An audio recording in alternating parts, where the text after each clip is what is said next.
ice cafe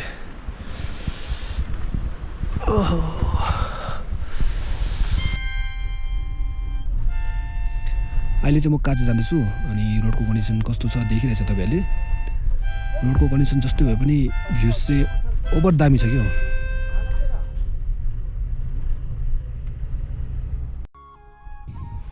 जस्तै यो rock foundation हेर्नुहोस् न कस्तो मजाले फर्म भएको है चटक्कै परेको तपाईँ तल खोला पनि देखिरहेको होला मजाले बगिरहेछ अनि ढुङ्गाहरू पनि चटक्कै हुन्छ नि हावाहरूले नै फर्म भएकै तर सबै माथि हिउँ परिरहेछ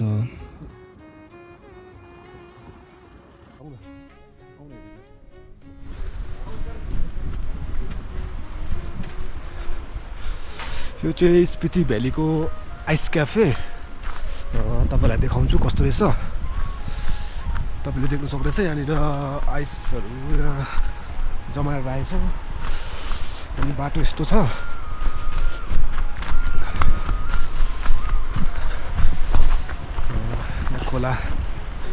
खोला छ अनि यो तपाईँको आइस क्याफे म भित्र जान्छु तपाईँहरूलाई पनि देखाउँछु कस्तो छ भनेर स्पिति भ्यालीको यो सबैभन्दा फेमस क्याफे हो कि हो हेर्नुहोस् त तपाईँले नजारा कस्तो दामी देखिरहेछ आइस क्याफे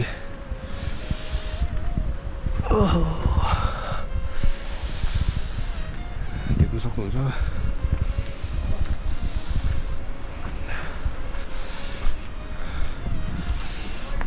सबै आइसहरू यहाँनिर जमाएर राखेको छ यहाँ हेर्नु सक्नु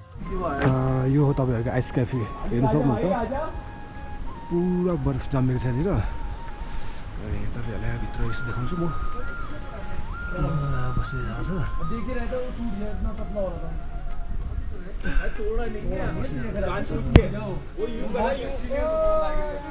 अनि यहाँ मन्दिरहरू छ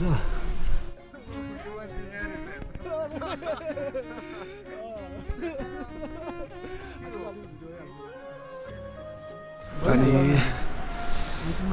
पुरा बर्फ जमेको छ यहाँनिर अनि यहाँनिर फास्ट फुड दोकान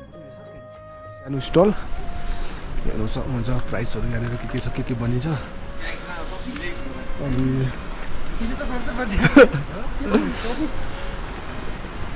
यहाँ हेर्नु सक्नुहुन्छ पर यहाँबाट सबै यहाँ जमेको छ कि यहाँनिर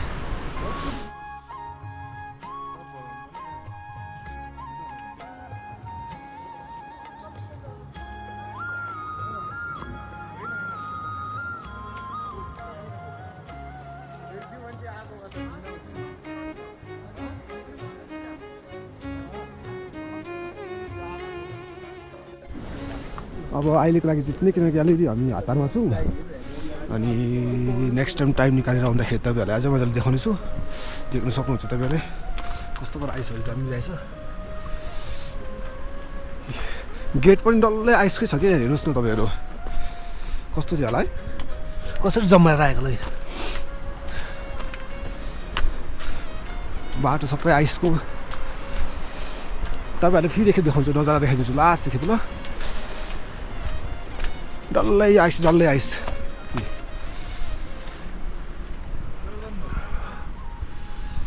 देख्न सक्नुभयो होला तपाईँहरूले कस्तो दामी छ है अनि टक्कै गएपछि यहाँबाट आउट हुने जग्गा टक्कै यहाँबाट खोला पनि आइरहेछ खोला आइरहेछ है टक्कै मजाको यो डल्लै देख्दै खोला आइरहेछ बगिरहेछ निस्केको किनकि हामीलाई अगाडि काजा जानुपर्ने छ हाम्रो यहाँदेखि हेर्नु सक्नुहुन्छ टक्कै आउट भएपछि सानो पनि हेलो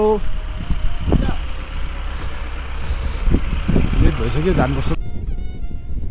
तपाईँहरूले यो भिडियो लास्टसम्म हेरिदिनु भयो भने चाहिँ thank so much for watching र यसरी नै माया गरिदिनुहोस् र नबिर्सिकन लाइक सेयर एन्ड कमेन्ट गरिदिनुहोस् होला